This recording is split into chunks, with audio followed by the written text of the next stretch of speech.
work is you each will get 3 minutes to respond, those of you running for congressional positions. Number one, can you explain the legislative process from the introduction of a bill to when the chief signs it into law?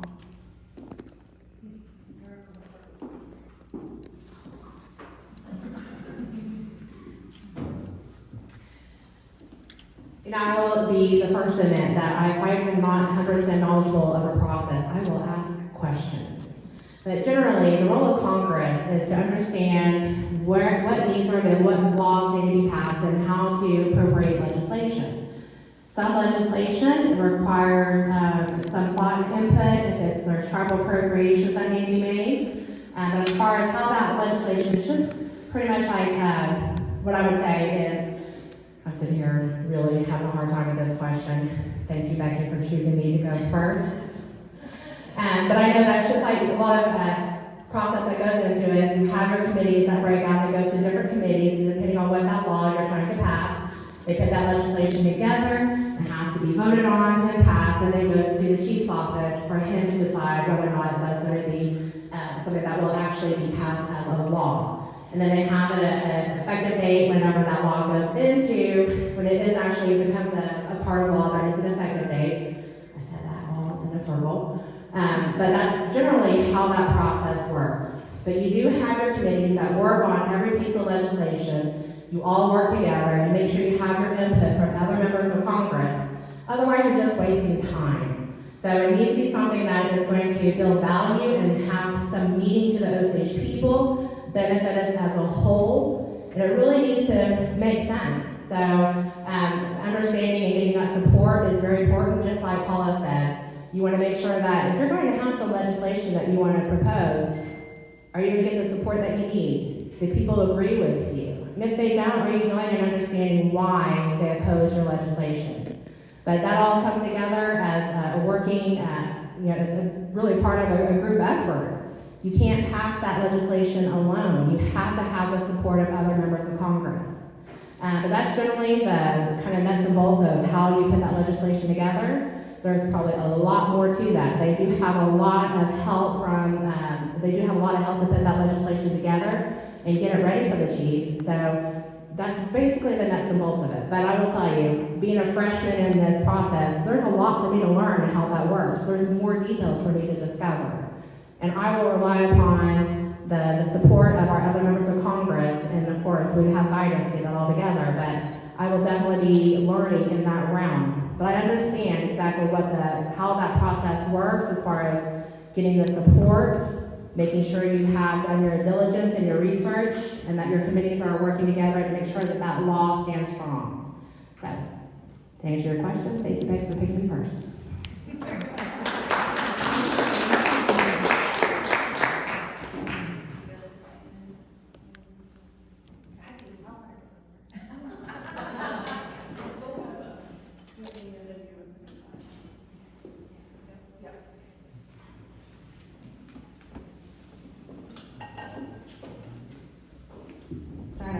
This would be one of those questions where I could say, yeah, what she said.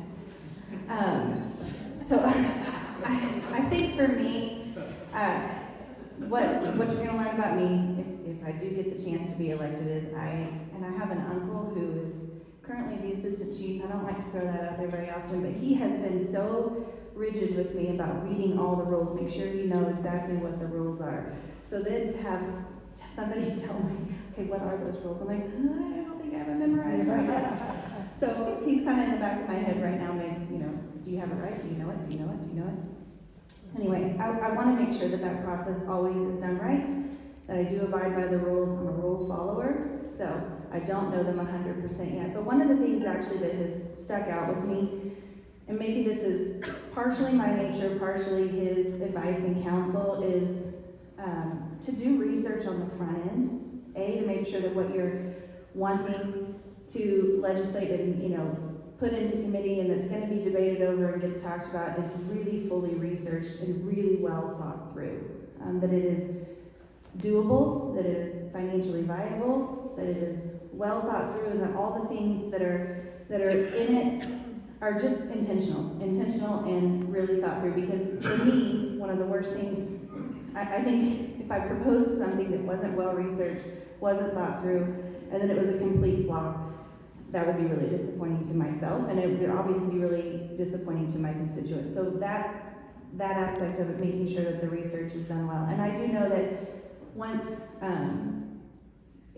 things are researched and you've gotten a bill generated, I know it can get stuck in committee. I know it can get debated on for years. And so I do know that that is a process as well. And so getting it past committee and to a point where it gets voted on and then passed under the chief is a tremendous process. So I don't want to give you specifics because I don't want to be wrong. So, because that is also something I did not like to have, I don't want to say something and then it also be wrong. So I'm learning. And like Ericca said, I will be a freshman in this, and I am not above asking questions because I want to make sure that it is done right. So I will be fully relying on those seasoned veteran congressional members to help me along if I get the pleasure of doing this. But I do think that the research aspect of it is important.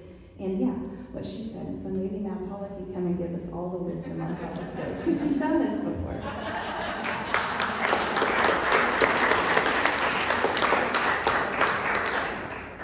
I'm sorry, I needed to make a clarification. That was for the potentially incoming freshman legislators. So you don't need Paula or Eli to answer that question. Eli's like, come on, let me do it. Yeah, Eli. So, no, that was really a question that we received for the potentially incoming or folks. Yeah, so sorry about that. So what we want to move on to, which I would hope you would answer, and then we'll move through the line, is one of our other questions is a fellow legislator wants to up the health benefit card to $5,000 per Osage. How do you vote and why? And we'll start with Paula, and then Eli, and then Whitney, and then Ericca. We're Osage and we can do what we want, can't we? So, all right, so this is a good question. It's a pretty hot topic that's going on right now. And as far as upping the health card to $5,000, that would be wonderful. It's not that we don't want to spend money, sometimes we just don't have the money to spend. So right now for me, it's a timely thing. It's what I've tried to explain is that in a short period of time, hopefully within the next, I'm going to say 24 months at this point because we keep having to extend it, the new casino will be done in Bartlesville and the Pawhuska Casino will be done. And at that point, we're going to receive a big bump in income. And then if we get to Missouri, it'll get better. So the more money we have, the more opportunity we're going to have to do things. So right now, the problem we've had is that we've had basically a flat line of revenues coming across for the last few years with an increase in obligations that we've had coming through. So the economics of the Osage Nation have been off kilter. So when these new monies can come in, absolutely, it's a time to do whatever it is that we want to do, what the people want to do, what we need to do. Being a tribal government, having this opportunity with the gaming funds is just that, it's an opportunity. And it's an opportunity to do better than the U.S. government has done in taking care of our own people. So benefits, I was there, I was communications officer in the first administration when we only got $800,000. And all we could do is make sure you got a newspaper and bury you. So we've come a long way. And it's been a struggle to come that far. But we also have to keep our eye on the bank. That's our job. That's literally our job. And so just like correcting the errors with the LLC, we have to manage the money. And sometimes our wants and our politics get outside that range. So for me, absolutely, can't wait till we can get to a point like that, because that means we're being successful everywhere and that we've got the money to do it. It's just like your home, it takes money. So my answer would be, yes, I would like to. Yes, I would sure be a part of that, but it's gonna take some time for us to get those incomes to come up. And they're coming up. They're gonna come up. And we can't pinpoint what it's gonna be yet, but it should be a pretty good bump when they do come up. And once we get into Missouri, it'll be amazing, so. Okay.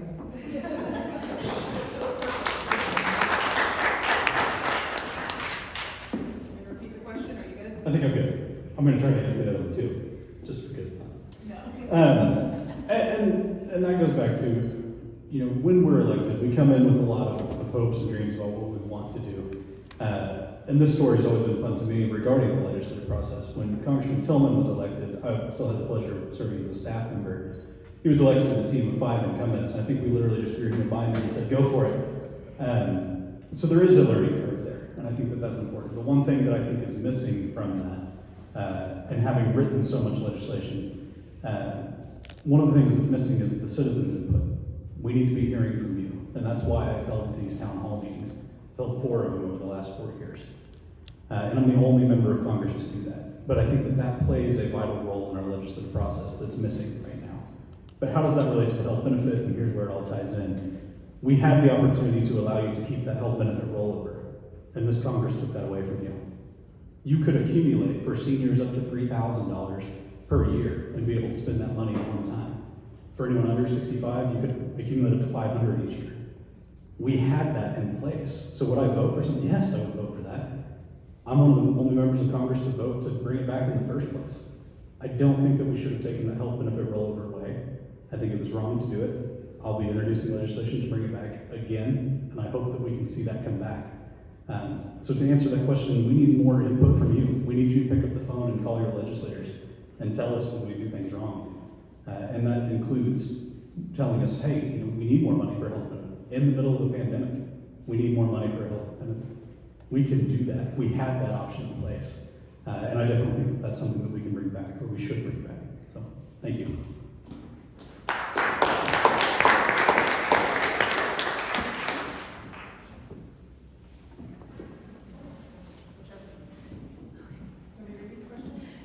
No, thank you, no, I appreciate you. I would definitely be in favor of increasing that benefit for all of our members. But just like Paula said, we got to understand what does that look like for us from a financial perspective. If every Osage member got a benefit like that, we would have to plan every year for $125 million. And that's every year. So when that money doesn't get spent, it gets rolled over, you have to be able to understand that you have that money held, and you know that that could be potentially paid out and used if you have those rollovers. So it's just understanding, do we have enough planning in place that to support that we can offer something like that? So definitely I would be in favor of that. But just like any business, I run a business. I can't go outside of my means of what we have budgeted that year. Lots of wants and desires of things that we want to have happen. And we can have that, but we've got to plan. We've got to make sure we do our diligence. And definitely it does come down to revenue. And we do have some great opportunities ahead of us with our expansion in gaming, especially, coming into the Missouri area. That's going to be very big, very, very big. And these possibilities will be able to be realized. So absolutely, I would stand behind that, and 100%. But I also agree with Eli that we want to hear from our constituents. What are your needs? Maybe there comes a time to where that's a tiered approach to that benefit. Instead of, maybe if you are facing medical needs and you have an ongoing medical issue that you need that kind of support, maybe your benefit is increased. If it's like a regular day-to-day benefit, maybe it stays where it's at. Or if you are really experiencing heavy medical bills, and again, it's hard to predict when those things come up, but you should be able to apply an increase at any time. Those are the kind of things I hope that we think about. Not just a one by one, this is how it is, out of the box, black and white. I think it should be personalized and catered to every member and those needs. That's real big for me, because not everything's going to work. What's going on for me may not be what's going on for you. Your needs will be different than mine. And it comes down to finances. Everyone's finances are different. Where we all usually are failing is taking care of our medical costs. You have insurance premiums that you pay. You have this Betty card benefit with the benefits card. A lot of places do this. It is really something that everyone can benefit from. And if we had a little bit more money in that, absolutely, it could keep people from coming under financial hardships or going into debt for medical bills. Absolutely, would love to see that increased. But we definitely want to hear from constituents. So thank you.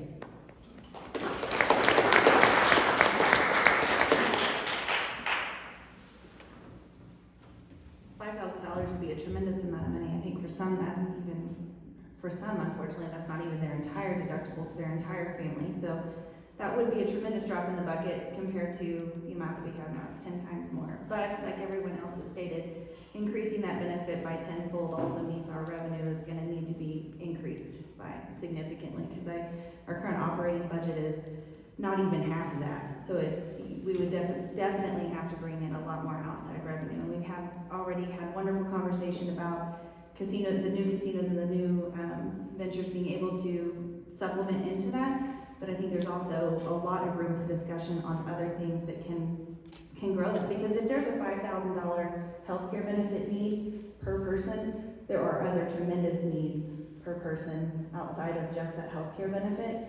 So then that by itself, if just the healthcare benefit is $125 million need for 25,000-ish Osages, imagine what the actual need is for other help. And then if we're having scholarship, we have scholarship needs that are increasing at the same time. So it's a larger discussion for a revenue discussion, which we're all having and we all want to have, and it's exciting to see new things on the horizon, but it's a little weighty when you consider the amount that it would need to take to alleviate that level of burden, financial burden per household. But I think it would be very worthwhile if we had the money, it was well thought out, and that vote came by, I absolutely would vote for it if it made sense to do it. I think what Ericca mentioned too, and hearing from Eli also, and hearing from your constituents, if there is maybe not a need for that amount in every household for $5,000, if you have a household that has all TRICARE or has excellent insurance, that those resources could be allocated somewhere else for your household, that's also a discussion we're having. So I kind of went at the tail end of this, and everybody has wonderful input for it, but it is kind of staggering when you just did the quick math after you asked that question. I was like, holy cow, that's a whole lot of money just to provide that one single benefit, which would be excellent. But yeah, that would be huge.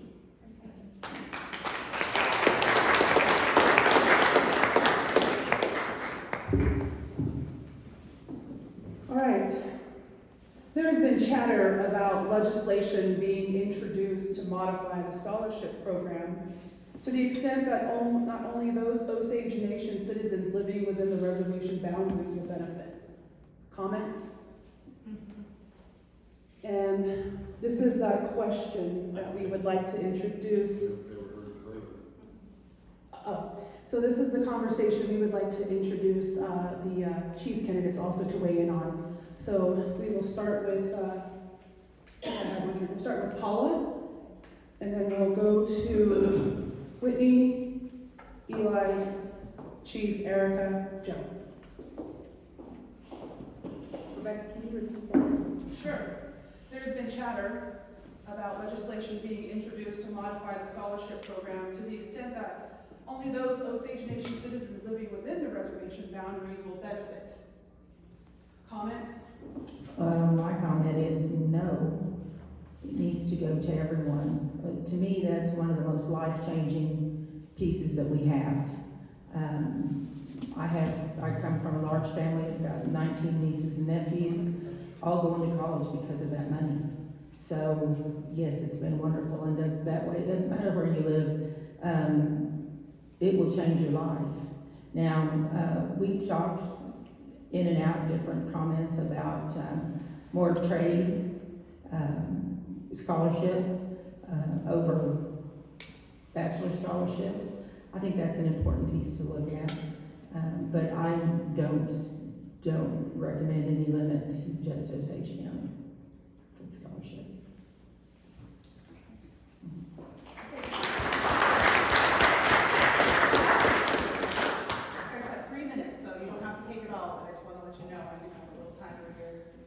So it was Paula, Whitney, Eli, Ericca, Joe, and then Chief. I don't currently hold a congressional office, so I don't know that I've heard the same chatter everybody else has, but I personally have not heard that chatter. And I think if that is something that would be introduced, that would actually be really disappointing and very devastating. I do not live in Osage County. My children currently don't. I don't know where we'll live when they're in high school or graduate from high school. But I would not have been able to get my bachelor's or my master's degree had it not been for that scholarship. And I do not currently live in that county. So that would be devastating even to our family and to our future. And my sisters are the same way. They did not live in Osage County. They both went to school even outside of state. So I just can't even imagine something like that. So that would be disappointing in my opinion.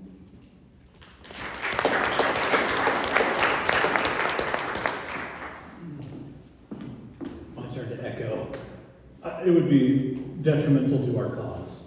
It says in our Constitution that our role is to provide an education and prepare our students for post-secondary education. So I would absolutely, wholeheartedly be opposed to limiting that to individuals that live in Osage County specifically. I am currently the only member of Congress that lives outside of Osage County. But I can tell you, I have heard that chatter. It is real. It is something that you need to ask your candidates in this race about. I don't think it would ever come to fruition. Of course, I hope it won't. As somebody who that investment in my life has altered generations to come for my family. And I'm forever thankful for the Osage Nation for that investment. And I would see no way that we could ever limit that to only those living in Osage County. I would be against that every day, twice on Sunday.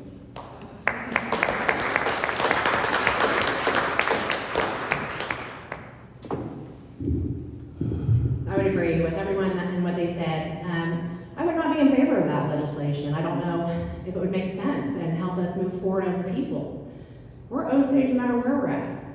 So how would that benefit us as a group? Just those that live on Osage, on the Osage reservation? I would want to understand that chatter. I have not heard that myself because I am not, I'm here as on my freshman journey and campaigning, but I have not heard that chatter, but I would like to pause and understand that though. Why would people feel that would be a need? I don't think it would make sense at all if we pass legislation like that. That would actually hold us back in our possibilities. I have many family that don't live in state. In fact, my family lives, right here in Colorado. How would that help them? They're just as Osage as anyone else.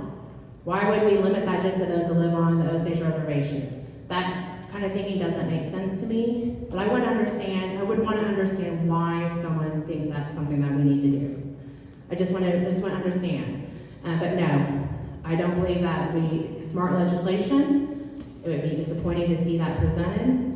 I don't think that keeps us moving forward, and I don't think that helps us prepare anyone who could be really benefiting us as a nation down the road with that education as they grow and as they decide to seek higher education opportunities.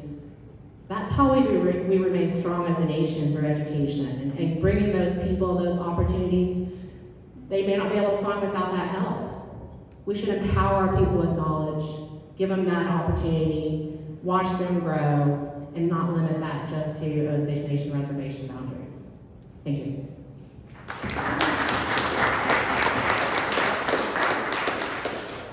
This is the one that you all have the opportunity to weigh in on if you'd like, Joe and Chief. Joe, he's And taller, Joe. he's taller.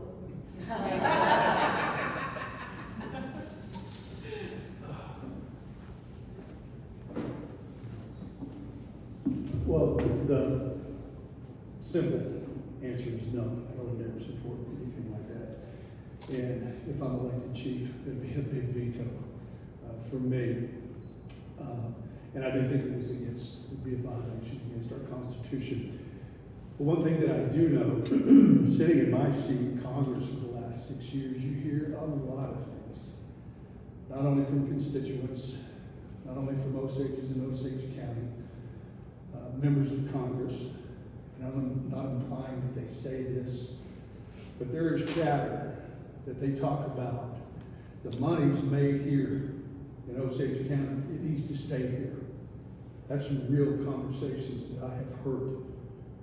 And they refer to you as those Osages, oh them, even the ones in California, oh those out there, them. And until we get over that, we're going to continue to go backwards. It's us, all of us, together. Thank you.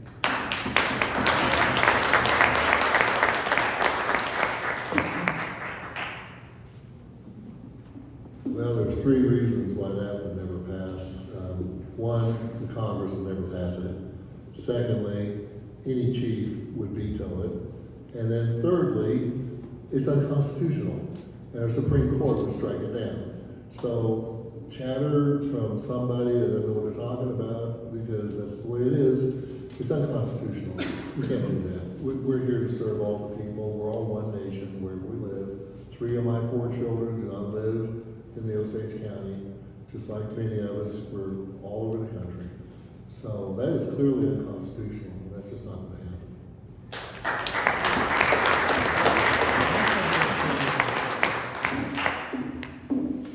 All right, those of you vying for congressional positions.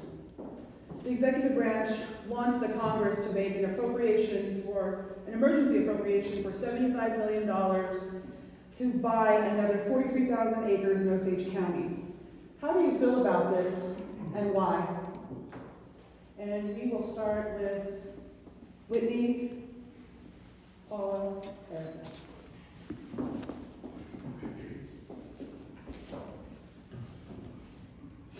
Sorry, Go for it. Sorry, got set over at that table here. The girls will go first. We got Paula. Okay. I have when you were talking and presenting that question, I had a few quick thoughts that immediately went through my mind. Land, excellent. That's a lot of money. Why? Why emergency? So there's to show you how my thought process went on if that question is proposed. Why does it need to be an emergency appropriation of funds? There should be some good questions about that. Land is always an excellent thing to acquire. Won't ever argue with that. Our ranch currently is doing wonderful things for our people, so can't turn down the option of having more land and having it work for us. Okay, that's also a whole lot of money. Again, more than our current ability to even spend completely for every aspect of government in 1 year. So that sum of money would need to come from a lot of places. So and then this is where my nature as a congressperson is going to come in. I don't know that I would give you an answer right away, because that emergency appropriation aspect of that question to me means that we really need to heavily consider, and it's really important and weighty. So I'm going to need to have a lot more information, ask a lot of really good questions. What's the plan for that land when we do acquire it? I know you said ranch, but okay, Pat, what are we going to do with that? So yeah, I don't know that I can actually give you an answer as to how I would vote on something like that, because there's a whole lot of questions involved.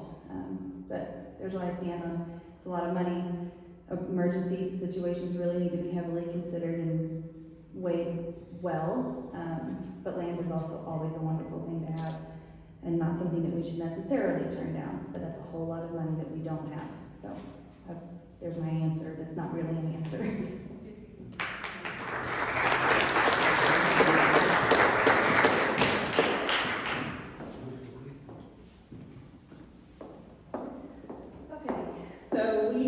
We have had moments and times when they've brought land proposals to us that have had a timely issue to them, because it depends on who the seller is, right? And so we've already been faced with a couple of those on small levels. We've also lost deals for land because we didn't react fast enough. So that's going to come into play.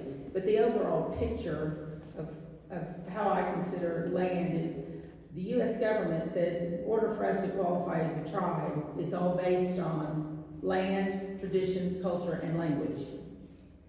So that's why we focus on it, and that's why we want to do it. This is land that was broken apart by into the Allotment Act so that it could be quickly sold off. And it's taken us 16 years, and I don't even know the total amount right now of what we've acquired back. But it is one of the most important assets that we can do, is to gain that land back. So in the wish and want, and we're playing what if, absolutely would want to go for something like that. But there's a lot of questions that have to be answered, and emergency would mean months of discussion and investigation and stuff is the logical answer for me on that one. But overall, sure, we need to acquire every square inch that we can.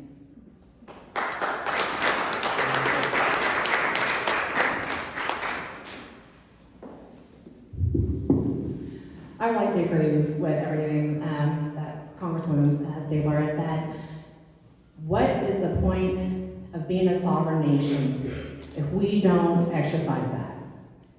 That's how we stay protected as a nation. It is exactly what Paula said.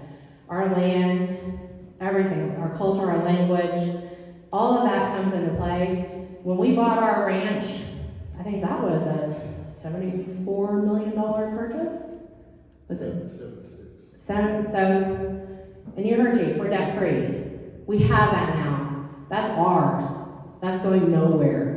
All those injustices that we have faced before, we're wiser now. We know what we need to do as a people.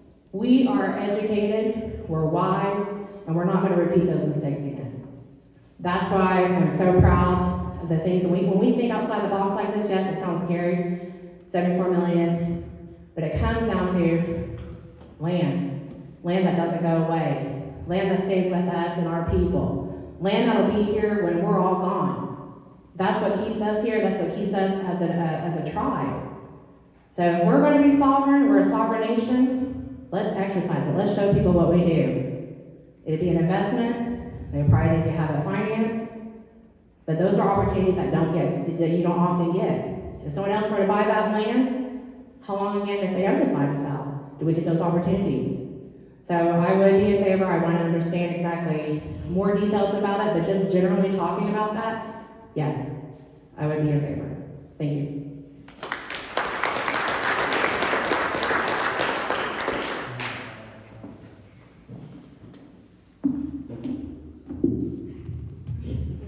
This is a very tough question. One of the things on my literature is that I'm also an assistant vice president of lending at a community bank there in Oklahoma. And one of my roles is to manage risk. We need to clear this up too. The nation has never really been in debt. That note was carried by our gaming operations. The revenues of our gaming operations are what secured the lending for the purchase of our first ranch. The only debt that I'm aware that the nation has ever held was on the two buildings that are currently on the hill. So the largest portion of our debt was financed by our gaming operation. The nation has never carried the note on that. When we look at managing that risk, there has to be a plan. Do I support buying our land back? Absolutely, wholeheartedly. But I also know that there are some management problems with our ranch that we need to work out. We recently purchased another ranch called the Lost Creek Ranch for almost $4.5 million, I believe it was. I may be a little bit off on that number. We're now being told it'll take almost $2 million to fix up, to be able to operate. I've never paid $4 million for a piece of property that I had to put $2 million into. We need to have these conversations, and we need to be very serious about the plan moving forward, because we hear there's a plan, but there's not. And case in point, our current congressional building, I believe we paid $250,000 for that. We had to put a new HVAC system on top of it. The HVAC system cost more than the building. These are the conversations that we're not having, that we don't have sitting at our table in Congress. And I'm here as a member of that body telling you, we don't take those things into consideration. We see land back, we believe in that cause, as do I, but we've got to have serious conversations about our plan moving forward. So would I do it? I would want to, absolutely. But I would need to have a serious plan put in front of us before we move forward with that.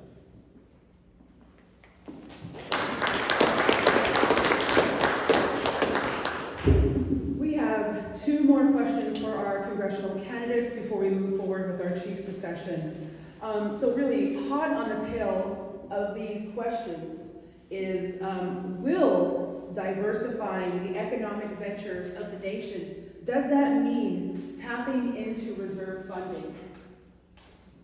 Think about it first, and then respond. Will diversifying the economic ventures of the nation mean tapping into reserve funding, considering scholarships, burial assistance, everything that we put out to our constituents, direct services related? So for this, we are going to start with Eli, Paula, Whitney, Ericca.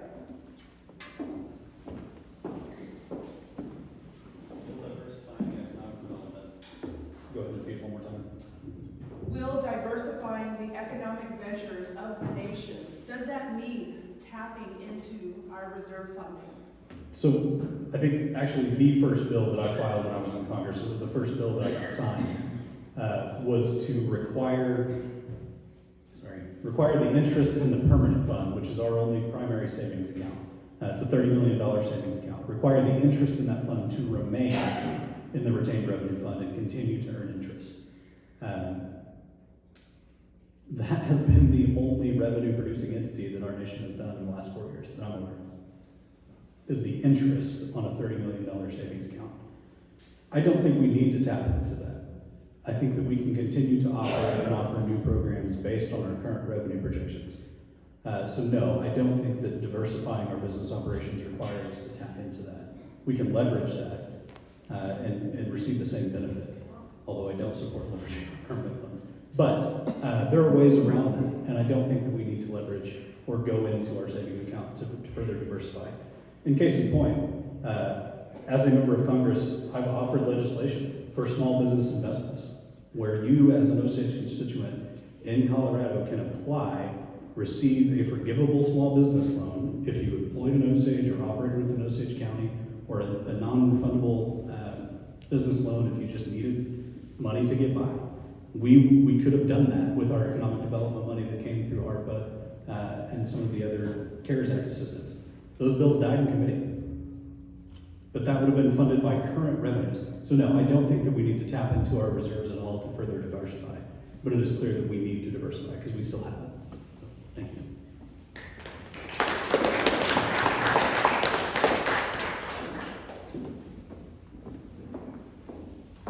Okay, so besides gaming, the clinic, the Osage Health Center, made a profit its first year in business.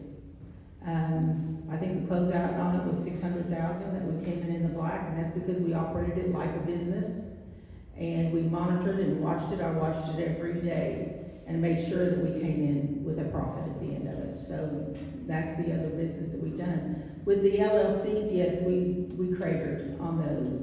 That was before 2018. Like I said, where we lost $22 million going into one LLC alone.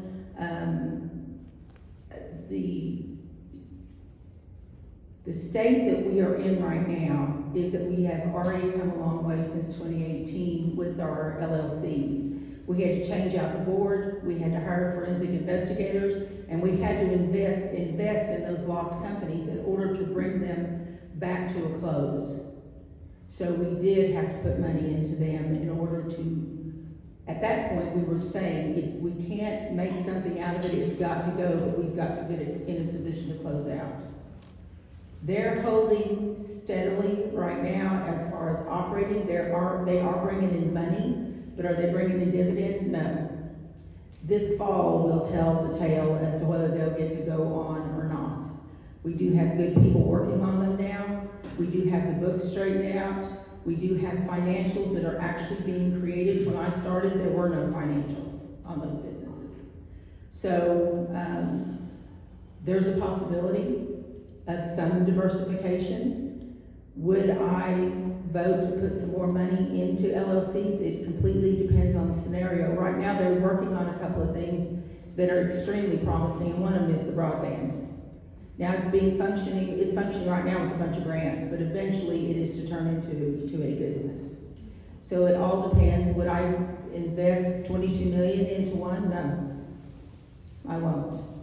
Because we've got to make sure that anything that we invest in does come back with a dividend from now on. And so like I said, if these don't in the fall, then that's what it's gonna be. But we've got some pretty good businessmen working on them right now.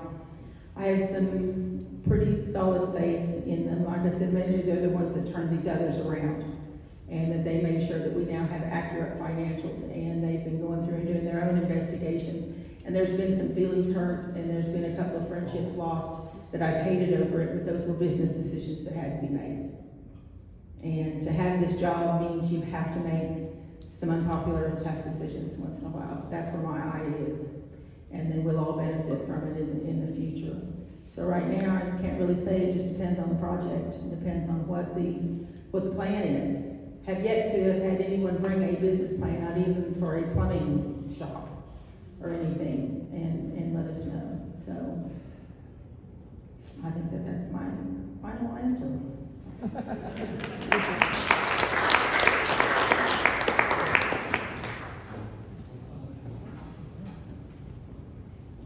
So for me, the question was kind of two-parted. Do I think that it would be wise to tap into the reserves to diversify? No. The reserve is only $30 million. Yes, it is generating interest and that needs to stay there, but a reserve is only $30 million, so that needs to stay there. The second aspect of that question, I think, was do we need to diversify, and if it came at a cost to some of the other programs that we offer, like scholarships and the healthcare benefit? No, I wouldn't be in favor of diversifying when it would mean taking things away from other people. So sacrificing the whole to go for, yes, we need to diversify. So that's a two-part answer. We need to diversify. We need additional revenue coming in. But I think taking away from our people in the process is also not wise. That's not caring. That's not thoughtful.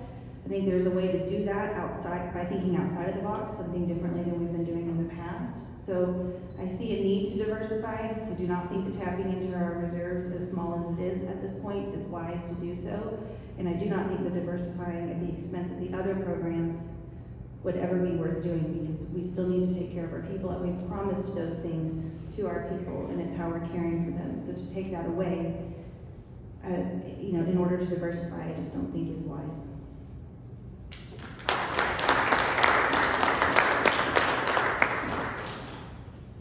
Okay, Becky, read that one more time. Sure. Will diversifying the economic ventures of the nation, does that mean tapping into reserve funding? I would say no. Anyone who would ever suggest that, I'd want to go, what would make you think that's a good idea? During the pandemic, we were presented with a lot of challenges. And as a nation, when our gaming operations came to a halt, that was probably a very scary time for everyone wondering, when will we be able to resume gaming safely? And when we have our reserves, they're there to make sure that we can still maintain operations. When we don't have that, where is that money? You never tap into that unless you have to. That's there to make sure we can operate in those moments just like that. Just in that regard, I would say no. There are other areas where we can diversify. There are things that we're doing that we have not yet really put our hands around to think, how can we grow that opportunity into something that can help us prosper and gain revenue? In Osage County, there are tourism opportunities that we're not capitalizing on that we really need to get in front of. That could be one way that we could bring in revenue for our nation.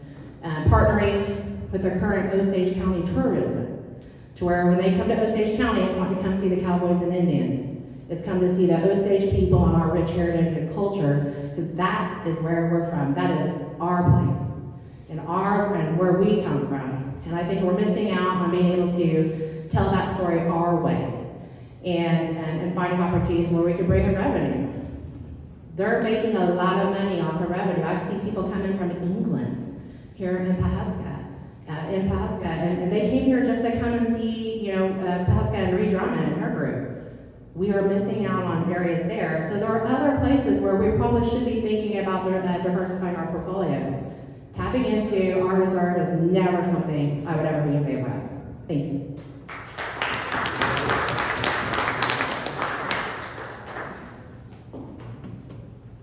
Get close.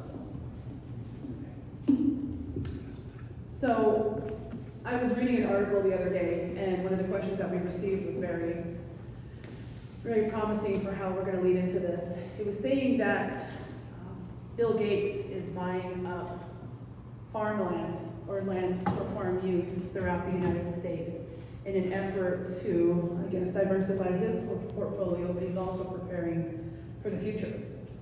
And so this particular question that came to us is for Congress.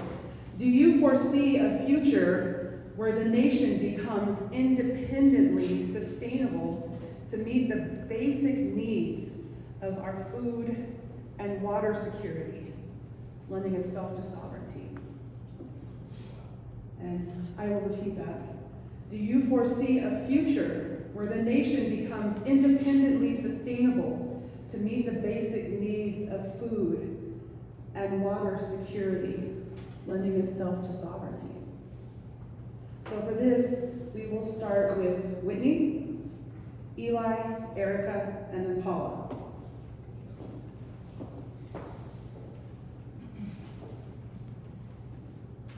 That's a future I would love to see. That seems encouraging and bright and promising and healthy and wise. It's just, yeah, absolutely. I do foresee that that is something that we could do. I think we are, we've had the conversation so far of acquiring land, how we think if we have the opportunity to acquire every inch of land that we could possibly get our hands on, we should. I think I read something similar that said, my dad and I were recently talking about that, like, he actually is one of the largest landowners in the country at this point. And so, when you think about that, for one person, and then us as a nation, yeah, so we should be acquiring every inch of land that we can, and we have every ability between our natural resources and all of our, mineral resources and water, all these things. Yes, there is 100% the opportunity to become completely independent within our land ownership. Now, you can't farm out water to people out here if you are using it, if it's coming from Osage County. Sorry, I'd like to be able to send you water to be able to provide that to you. I don't know if logistically that's a possibility yet, but food sovereignty is very promising on that front, as far as what we have available to us on the ranch and the farms and things like that, and being able to get to a point where we can actually start sending food to our members that are outside of the county and outside of Oklahoma and who live here. We're doing it. He's using, Butcher House meats here. So I think I do foresee that future. Short answer, yeah, that's a beautiful future. I think that not only has the opportunity to impact all of us, no matter where we live, but how beautiful for the communities around us too. If we're that independent and can survive on our own, stand on our own 2 feet based on all of our resources available to us, think about how that can impact the communities around us as well. So yeah, I think that I do foresee that.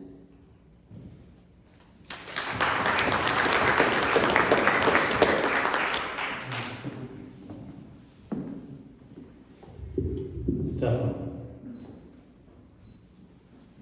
I foresee that as an opportunity and a possibility. And I think we've made great strides in trying to advance toward that. We have a very long way to go. Just because it's more funny than anything for me, we'll quote Spider-Man, with great power comes great responsibility, right? And I got a couple of laughs there. That's a lot to ask for, to be truly independent and truly sovereign. It doesn't mean we shouldn't strive for it. It doesn't mean we can't deliver on that promise someday. But just as the Creek Nation went to the Supreme Court to challenge McGirt and say, we want this sovereignty, when we got it, when the Creek Nation got it, we're seeing we weren't fully ready for it. We have a lot of work to do with our criminal code, with our criminal justice system, with the advancement of rights for our citizens. There's a lot of work to do. And I don't know that we fully understand what it means to be truly independent and sovereign. Do I think we should strive for it? Yes, absolutely. Don't get me wrong. But the reality of that, and what our Constitution says. Our Constitution says that we are to create partnerships within our boundaries. I don't know that it's contemplated that we're to be independent. We should be working on those partnerships. We should be working to lift everybody up, not just members of the Osage Nation. And we can do that. We have a history of doing that. So that's a very complicated question. Do I think we can? Yeah, we can. Do I think we should? We should be working with as many people as we can. And we should be strengthening relationships at every opportunity. So.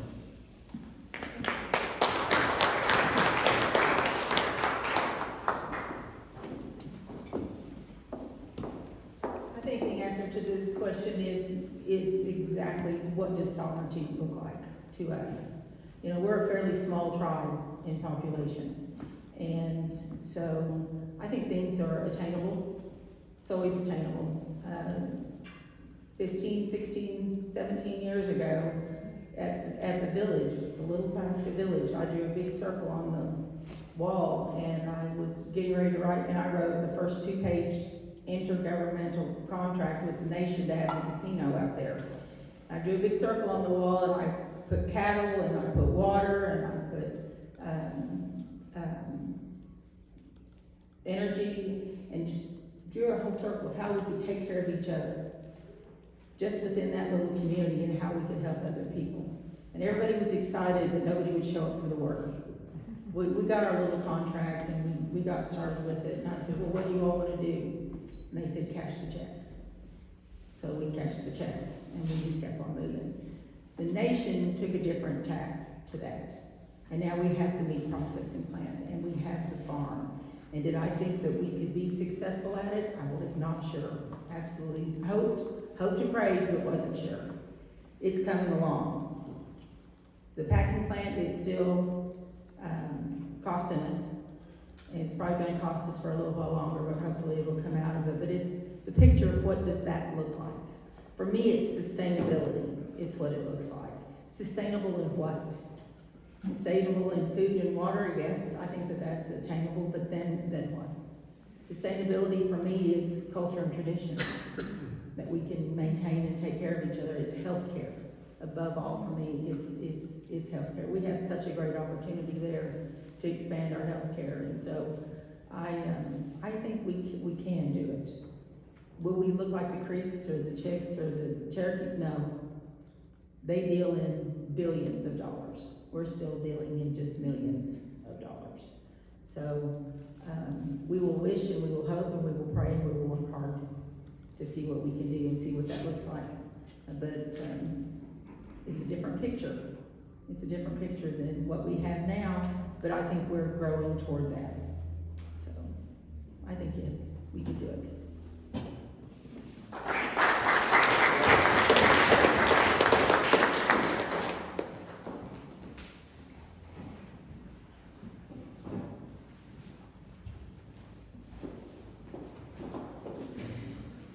Just because I like to hear you talk, will you repeat the question I gave you? Yeah, sure. Do you foresee a future where the nation becomes independently sustainable to meet the basic needs of food and water security, lending itself to sovereignty? Yes, I do see that. And that should be something that we should all be looking towards as a goal, as Congress members.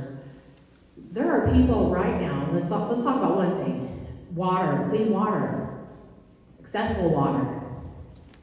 Did you all know there's not everyone in Osage County has access to clean water right now? It's 2022. What are we doing about that? Those are things that we're aware of, and it takes a lot of work to make sure that we're protecting our water rights in Osage County. That's a big undertaking, and it takes thought and planning, but that is part of having a sustainable tribe. Water. Basic need that we all have access to outside of Osage County. There's going to be a lot of work that takes to make that reality happen for people, but that's what we do as Osage people. We take care of one another. And I think that definitely is a goal that we're working towards, and it is a possibility, but it does take planning, diligence, cooperation, and understanding. But if there are people right now that don't have those basic things, I 100% agree that should be a priority right now in 2022. Clean water and access to water should be an automatic thing for every person. So do I see that as something that we're working towards? I think it's a wonderful, beautiful dream, and I would always be in favor of working towards that goal. Thank you.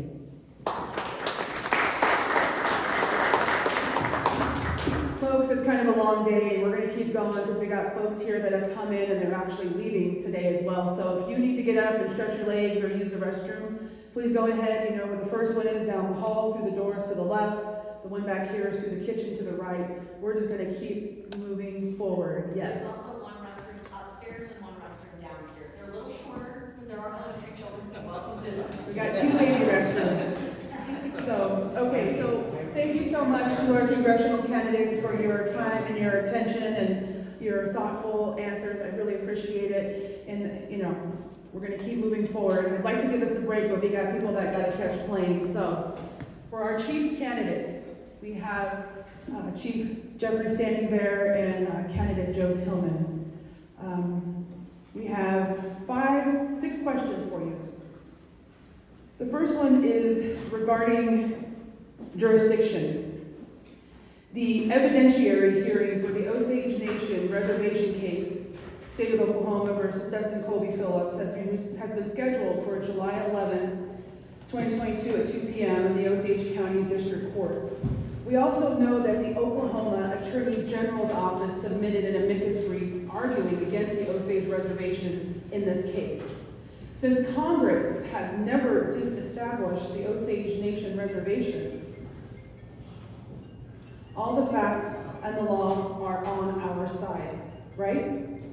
What can you tell us about this status in this post-McGirt landscape? And we'll start with Chief Jeffrey from StandingBear. Yeah, I want to tell you that even for attorneys, this is a tough one, right?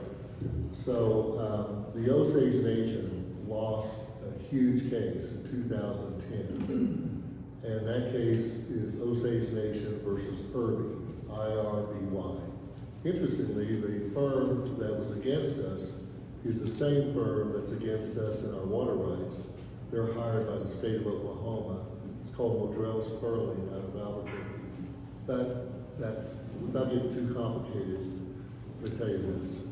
Our reservation was found by the federal court in Oklahoma to be disestablished, okay? They went through the case and said disestablished.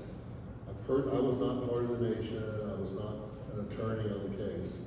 I was very critical of the way, everyone knows it back home, about the way they were doing this. But not only did they lose there, but they appealed to Denver in the 10th Circuit and got another resounding defeat. The Osage Nation Reservation, it says, you can go on Google and check it out, Osage Nation versus Irby, IRBY. It said, same thing, disestablished, didn't say diminished, it said disestablished.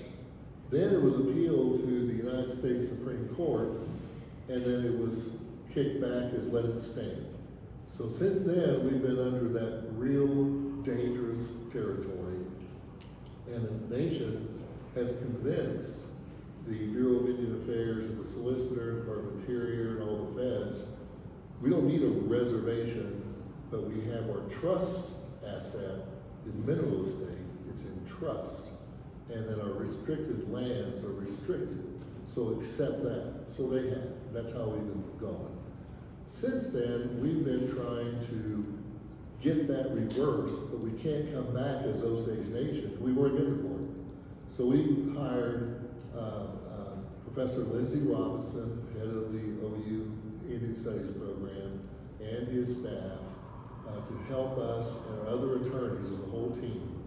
And they file documents called Friend of the Court briefs. They also have provided to any criminal defense attorney the legal work so it can go into the record and they can argue it. So we're actively involved. And on the flip side, it was brought up maybe by Congressman Potts, maybe someone else. What if the Osage Nation wins? What happens? Well, I've already been talking to our police chief. Be prepared, because what the Muskogee Creek found and the other 5 tribes is that all of a sudden you need more police, more prosecutors, more public defenders, you need someplace to put any prisoners, and the cost is enormous, and there's no grant money for it. So we're going to, even though our casino money, and actually an issue, our casino money's increased rapidly for 10 years. It just keeps going up and up. But again, we're not charity. We don't have 400,000 members. We have 24,000 members. The cost of victory in that case is huge. And we're going to have to take it from other areas in order to sustain the new jurisdictional responsibilities. We're working on it, but and so we're looking to win, but we also need to prepare when we win. Thank you.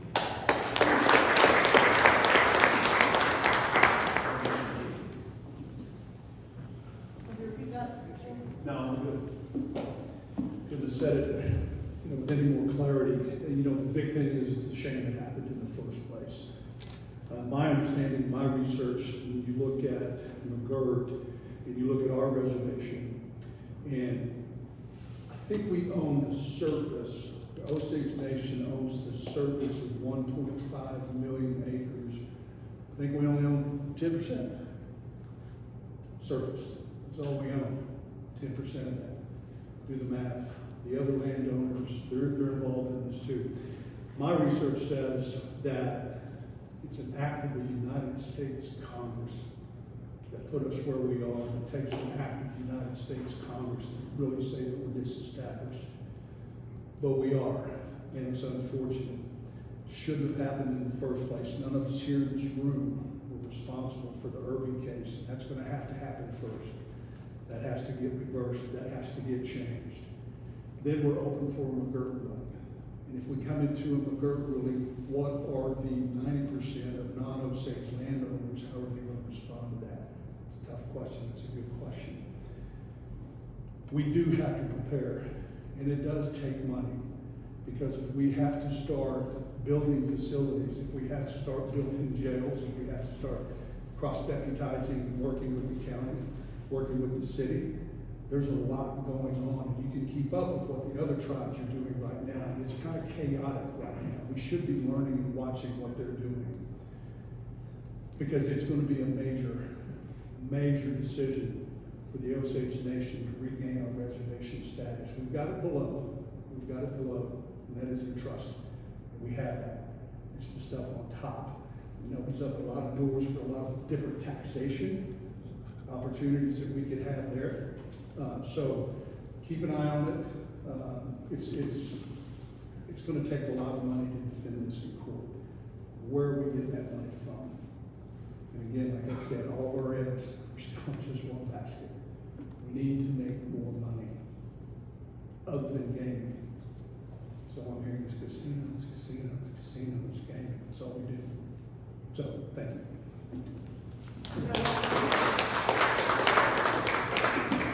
Do that. Why don't you stay up here? So, our next question comes to us, and it is about the executive branch cabinet. Now, I know that Chief Standing Bear has indicated who his cabinet will be, and it's actually been published in the Osage News. So he's answered this. So this is more of a direct question for you, Congressman Tillman. Who will be, if you are elected, who will be your cabinet? Who have you selected for your cabinet? Thank you for the question. If elected chief of the Osage Nation, this has kind of gone back to the form of the radio administration of what we used to have as division leaders. We had division leaders over different departments. There were supposed to be initially 6 divisions within the Osage Nation. And I believe that's what Chief Standing Bear is trying to establish now. I think we've had a lot of organizational charts in this administration. I think 15 different organizational charts. This one comes at the last hour. And so I looked at it, I saw it. I think the people that are in those positions are highly qualified. I don't know how they vetted that or how that came around, but if you look at the members that are in those positions, they're solid people, they're knowledgeable people. They have an added responsibility now to take care of numerous programs, and that takes a lot of responsibility, and you have to be able to delegate and put people in charge. Whoever all these programs, you have one secretary, one director with maybe 15, 20 programs underneath that. So all of those programs have to have solid individuals, solid directors, lots of goals, lots of objectives, make sure that they're meeting those. But again, it's another organizational chart that we're looking at. Now, if I'm elected, will I keep that? I'll definitely interview and talk to every one of those people that have been labeled as the secretaries in the cabinet. So that's it. Who is your cabinet? My cabinet right now is pretty confidential. I don't want to say who I have talked to. Are you talking about appointed positions? Yes, your cabinet, people that you're going to surround yourself with in the executive office. Yeah, here's the tough thing with that. I have talked to probably 4 people that I would like to bring on to help me in my important position.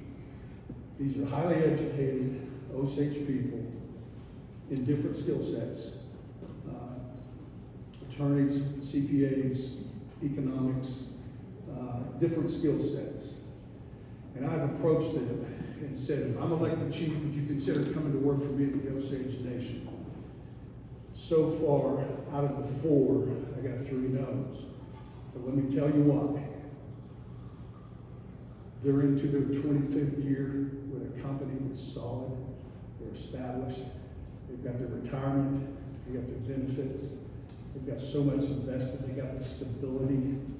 They said, why would I want to come work for the Osage Nation? Look what's going on up there. I don't want to come up there. I said, it'll be different with me. It'll be different with me. Yeah, but it's only for 4 years. And I get it. I understand it. There's people out there that you have to keep recruiting. You have to go find them. And they are out there. But the ones that I want initially, and there's more, they just don't feel comfortable giving up that stability and the years of service they have given to the company that they're working for now. We good? Are you good? I'm good. And by the way, I'm the guy that's got to catch the plane out of here, so that's okay.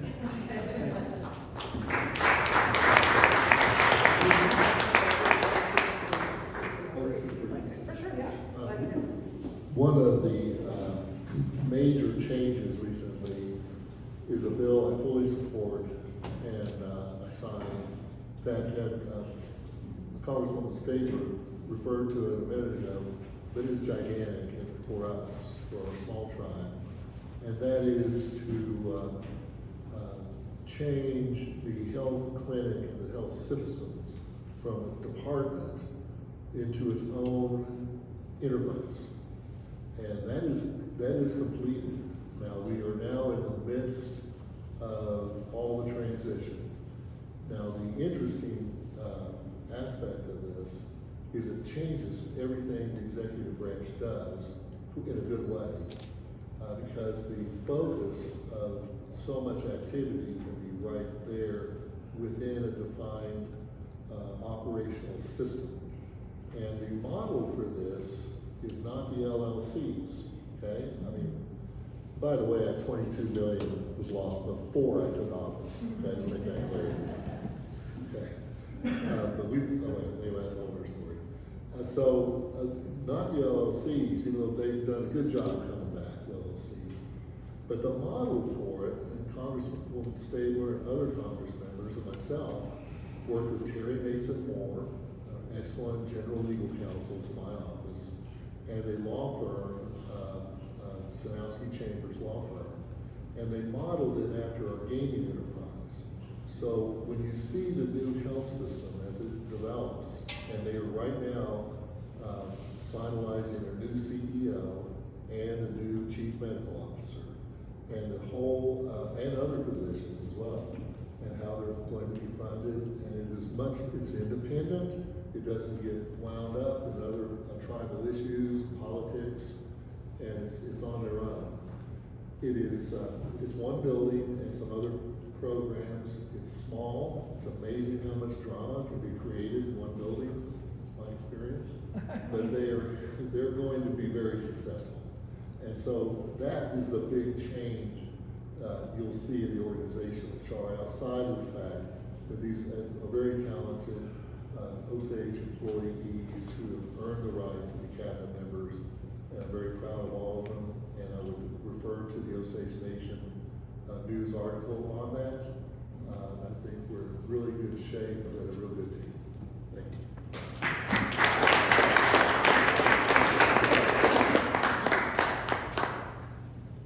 All right, the next question is regarding the audit. Regarding the 2020 audit that is constitutionally required and that is now on the Osage Nation Treasury website, there were several serious audit findings. I say this because there are folks who have concerns that the same problems are being reported year after year and it's not getting better. Some have even expressed that this is not only an executive branch issue, but rather a congressional one, citing lack of resources and understanding. Comments? First of all, the audit was filed in time. We asked the federal government for an extension because of COVID. That was granted. In the meantime, we had lost our treasurer, and he resigned. He resigned because he believed the Congress did not support him. The previous treasurer was not confirmed by the Congress. And trying to find a treasurer that would serve the remainder of my term, someone with a CPA, that's what we require, has been impossible. We've advertised. We wish we could have somebody that's a CPA, but as Congressman Tillman said, to find somebody who wants to give up their profession to go work for 9 months or a year in one place and subject to the political election, it's not very attractive. Hopefully, we will do what the United States of America does and not require the treasurer to have a CPA degree.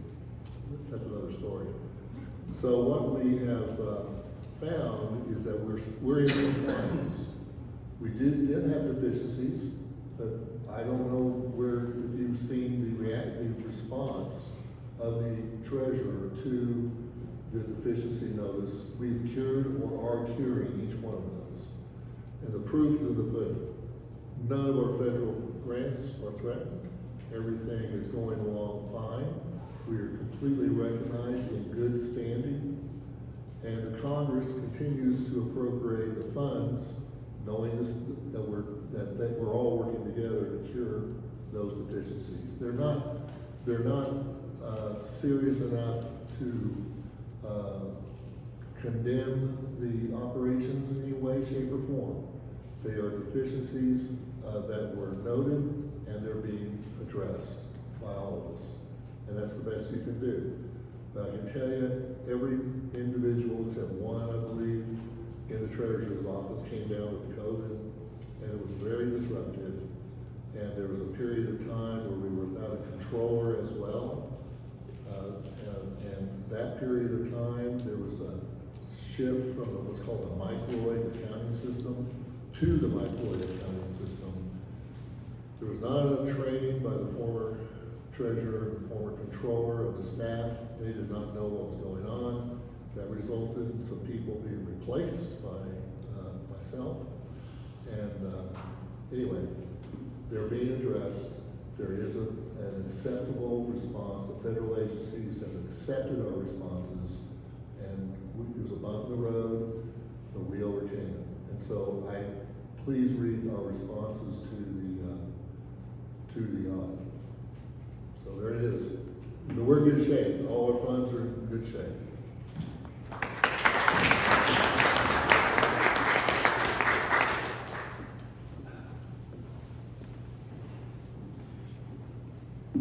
Just one more time. Oh, let me read it? Yes. Okay. Regarding the 2020 audit that is constitutionally required and that is now on the Osage Nation Treasury website, there were several serious audit findings. There were several findings. I shouldn't say serious. There are folks who have concerns that the same problems are being reported year after year and it's not getting better. Some have even expressed that this is not an executive branch issue, but rather a congressional one, citing lack of resources and understanding. Comments? Thank you. It is a big concern.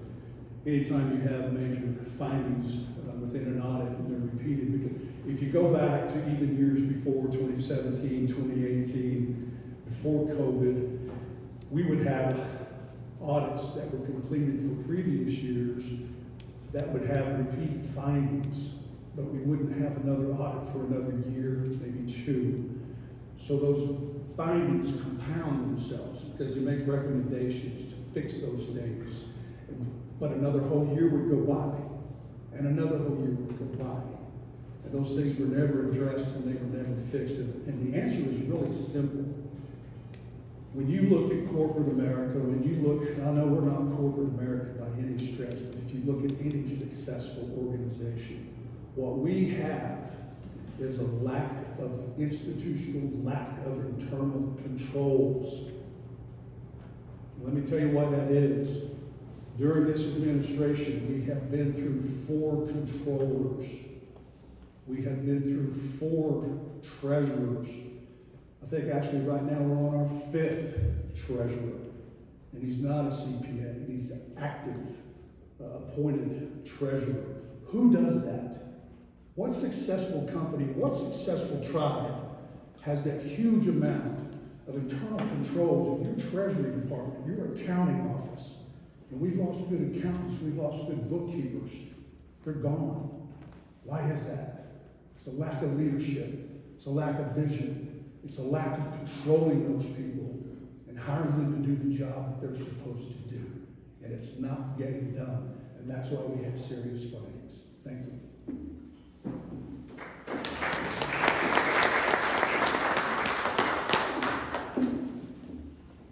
Our next question is regarding language and culture. Very simply, beyond continued funding supported primarily by tribal dollars, what is your vision for the future of language and culture? And do you think that they are mutually exclusive?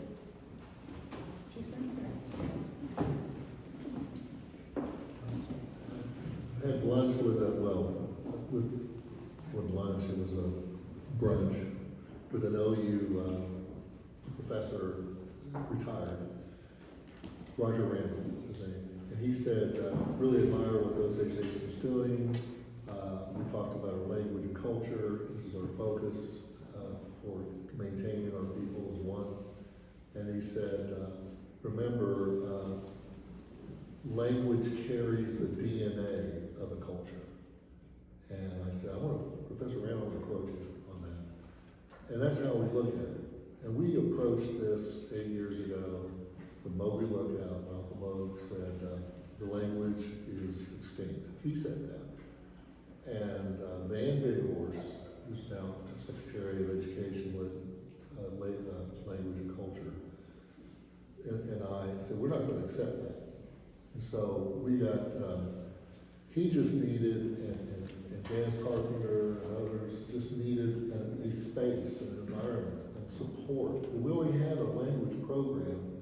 It just wasn't supported enough to where speakers could talk every day. And if you're talking about to yourself, you're not going to make a lot of progress. So we started putting people together, and then we started working on a plan. And I can tell you that the proof is in what we're doing. The proof is when you go to the grocery store and you see children come up in Osage and asking them, they like to shake your hand, shake your hand, Chief, and they say it all in Osage. We have just released our new online dictionary on OsageCulture.com. It is incredible. The staff has done an incredible job. Please, if you're going to listen to anything we've said today, do this. Go to OsageLanguage.com, look at that dictionary, work the dictionary, look at the annotations. It is our culture and language, because so much of our culture is embedded in our language. We have a plan, and we've been following this plan.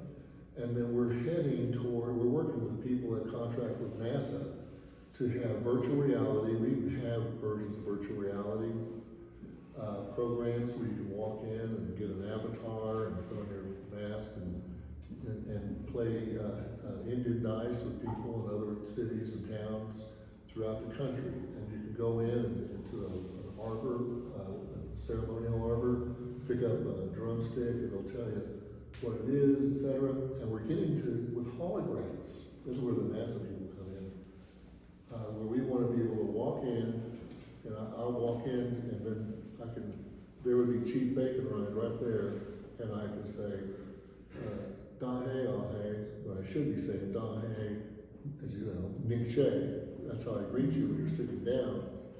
And he will correct me. The hologram will correct me. And these people we have contracted with can do this now, depends how much money you have. So we can interact and learn our language with all of this technology. And so, we are also trying, our teachers, we've just got to find a better way to financially support our teachers and give them a good community. The children, interestingly enough, are wherever there is a gap, we have gaps. I'm noticing they're filling in the gaps themselves, and they're talking to each other. And then if you haven't gotten into our keyboard yet, internationally approved, you can go, and my 16-year-old grandson, one of them, was texting a buddy of his in the Osage language, orthography. If you can get it, I got it right here. You can get it on your phone. So that's the growth of it. Did I get away from the question? No, absolutely not. I'm telling you, this is it. This is what it's about. Whatever we do, and let's say gaming ends, LLC's in, everything ends, we have our arbors, at the arbors, we've got our community centers, we're still gonna build the Huska. We've got our language, and we've got our culture, and Mo can look up, Uncle Mo can look around, and he can talk to people in a room, they're all talking Osage back to him. And that's happened within 8 years. So we're on our way, we're back.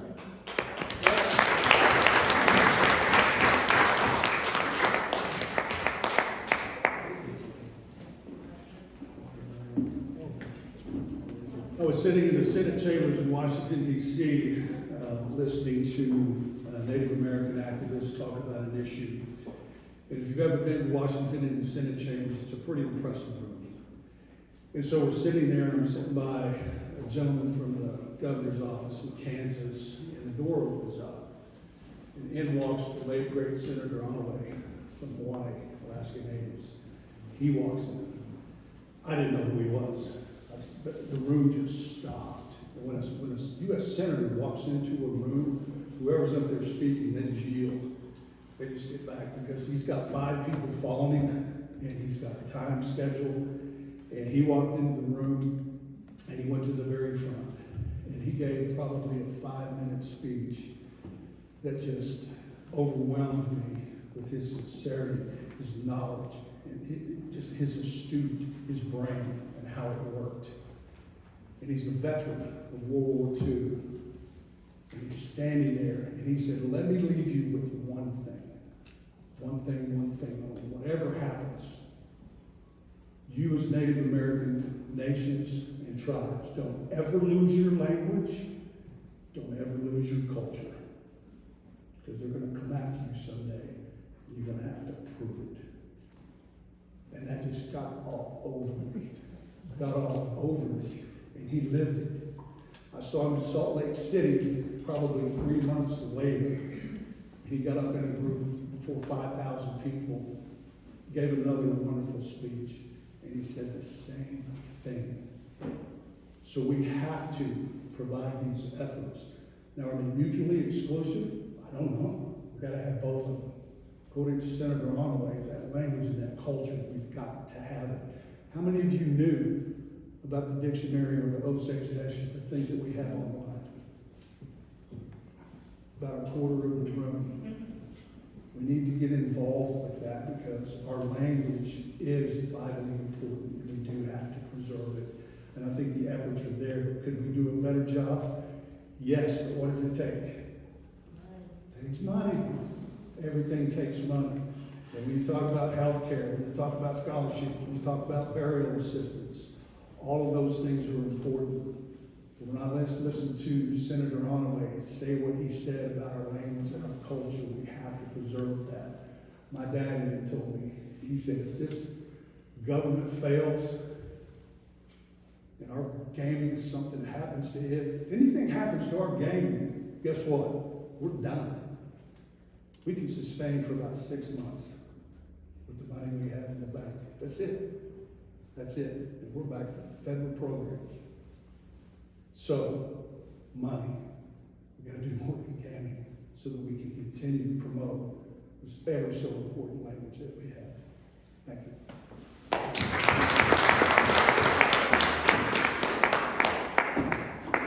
Thank you for hanging in with us. I know it's been a long day, and you're also digesting at the same time, so it's a little bit of a heavy lift. We have one more question, and then we'll ask for final statements from the candidates, and then we'll call it a day. Oh, actually, Jan Jacobs will come up and then we'll call it a day. So the final question is, under your administrations, what do you see as the next steps for the Wajaji Health Center? And keeping in mind that we don't want any of this to be hurtful for either of you, just your vision for the healthcare and the needs and the love for the community. I'll preface it that way. Well, I answered that actually. I know the person that asked that question didn't know what the legislation was. So we all supported the change. We had, with the loss of Dr. Shaw, we had 2 positions in one person, CEO and Chief Medical Officer. The next doctor, Dr. Big Horse, she's Osage. She, I think, would rather be Chief Medical Officer than Chief Executive Officer. That's one way to think. So you gotta do both. And so she is left. So we have a health board. With these boards and commissions, you have to understand, they each have their own audits, they each have their own authorities. Our Supreme Court has ruled for years that neither the Congress nor the chief can control them. It's Section 14 of the executive branch in the Constitution has ruled that once the chief appoints and the Congress confirms, we're done. And you cannot interfere with their operations, but we can support, but we can't make their decisions. Well, these boards, and we've had a health board for a while, this board felt it was caught in the middle. Are we a department? Are we a true board? And there never was clarity until, for the first time in our history, until Congresswoman Stabler's bill passed. That is clear as a bell, and that is the future. And that's where we're gonna put all our effort. And as soon as they hire the new CEO and CFO, they're having a new HR, they'll have their own HR department, they'll have their own IT department, they'll have everything. And we're gonna be promoting them and transferring our people from one place to the other to make sure it works. So that is the future, and it's already happening.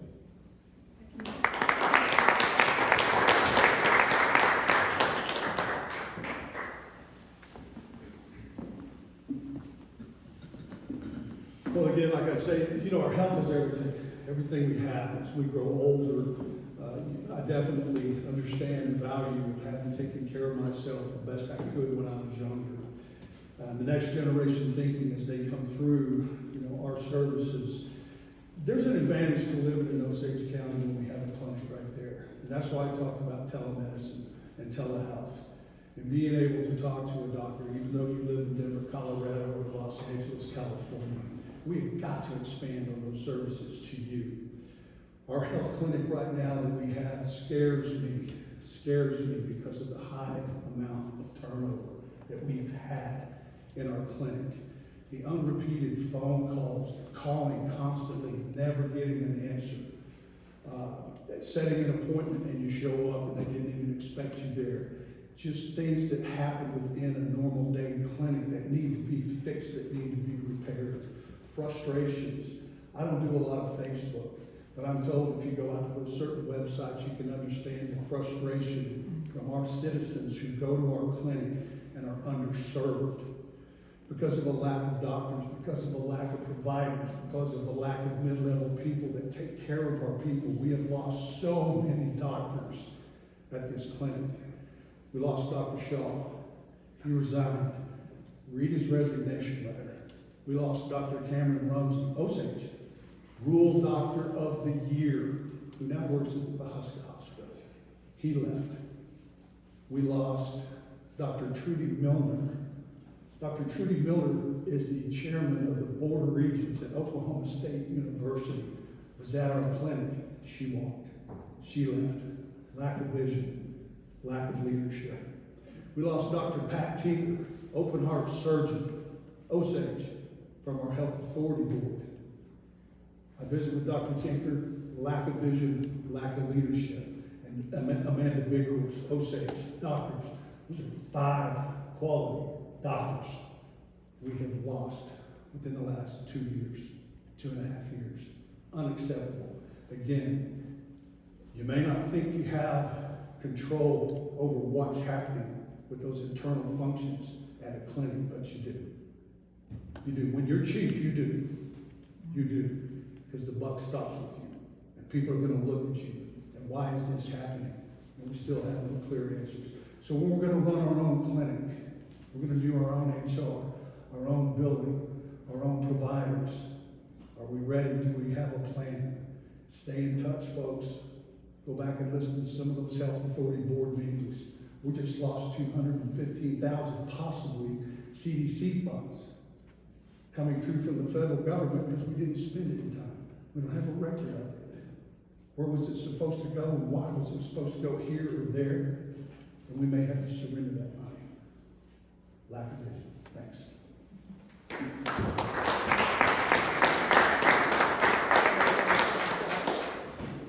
All right, before I pass it off to these folks again for their final statements and Jan Jacobs to close us out, I would just like to say, Wayna, thank you so much.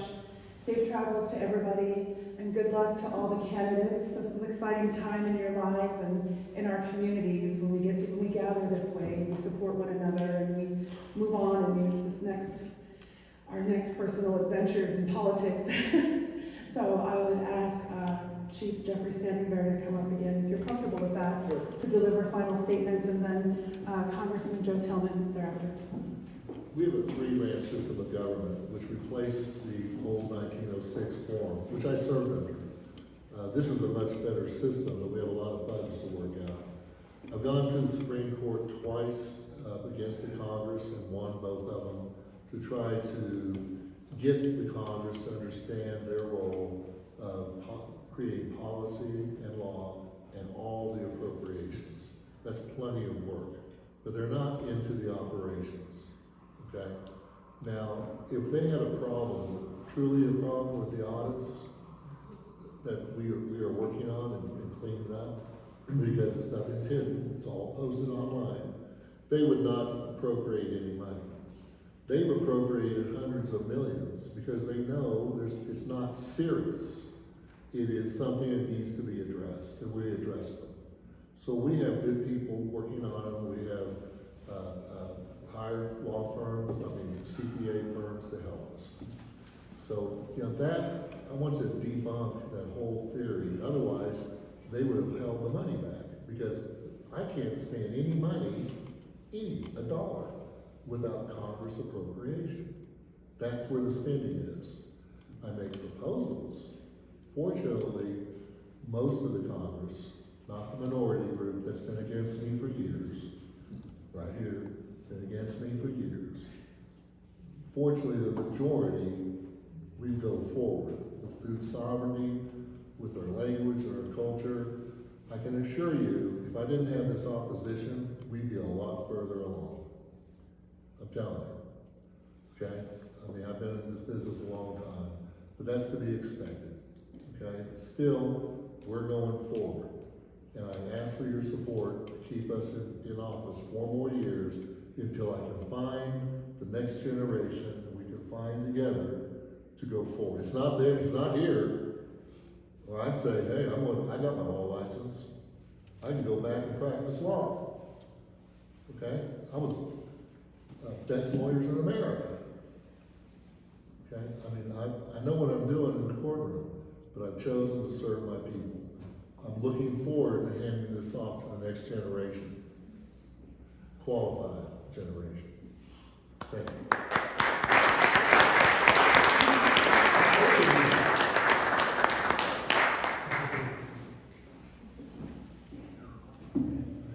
I just want to say thank you all so much again for being here today. It's been wonderful. Like I said when I first got here, Osage is here. There's a good feel in this room. I'm happy to be here. What a trip it is to come. There's so many people that live here in Denver. My goodness, I just did. We have 46,000 people that live in Osage County, and that's 1.5 million acres. Okay, that's a big land space. And what do you have here in Denver? 3 million? in the area. So there's just a lot of people. And I was trying to, going out to dinner by myself last night. I couldn't find a parking spot anywhere to say anywhere to go. But anyway, thank you so much for having us. I'm running because it's clear and simple. It is time for change. It's change. We've had 8 years of this. I don't want 4 more. People that I know and support me, they don't want 4 more years of this. We're missing out on opportunity. All of our eggs are in one basket. We've got to diversify. We got to keep up with tribes that are going places and that are doing things for their people. Everything we've talked about here is going to require more money. Require more money. And we're relying on gaming dollars specifically to get that done for us. We have done nothing economic development-wise. Zero. That has to change. Thank you again so much. God bless each and every one of you, and I look forward to seeing you again. And if you're in Alaska on election day, have a camp, come by and eat. We'll have some food. Thank you.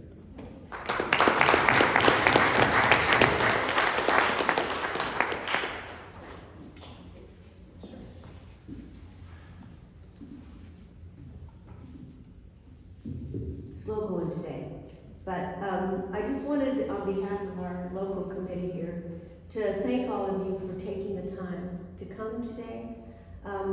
There couldn't be anything more important for you to do today than listen to these candidates, because they put their heart and soul into what it is they're doing. Whether they're your choice or not, I would ask that we all really think about who we elect and how they lead us forward, because, we are not disappearing.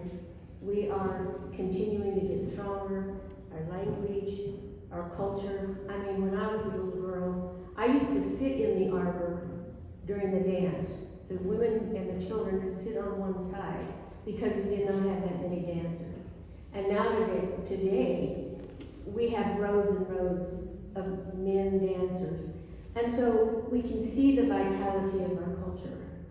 And it warms my heart because my mother was a strong believer in that drum. And she said, from that drum is where we get our strength. And when we come together every year, we take that strength with us wherever we go. And that is what leads us forward.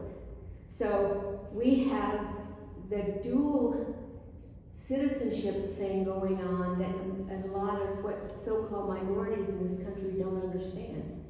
Is that we have our culture, our language, our life ways, but we also have this very important political side that we need to really think about and we really need to be concerned about and support. So whoever is elected, we all need to give them our support, but we also need to let them know, as some of these young people have said, to hear the voices of their constituents, because that's what's going to lead us forward. I think we've all seen that each and every candidate here brings strong leadership, and they bring strong thought and experience. And some of them benefited, as my children did, from the scholarship money. So I just want us to really kind of pull all that together today as we leave and remember that we do have a part in this. So anyone that of your children, that in the future, if they haven't, did not make the timeline for balloting and things, keep them informed. Keep them informed in the future so that they can do this and they can be a part of this important process. And we look back to our leaders in 1906 that made sure that we had a land base, and even though it's diminished, just established. I worked for the Census Bureau, and so they were always calling me, what about this Osage reservation? And I said, well, you have to call an Osage person so I know about it. But the important thing is that we as a people have a vision of what our land base is, and we want to take care of it. So again, thank you. Safe travels to all of you. Fortunately, the sun is out. I don't think we're going to have any problems getting home. And those that have traveled by car for great distances or air, we are going to watch over you as you leave. Thank you.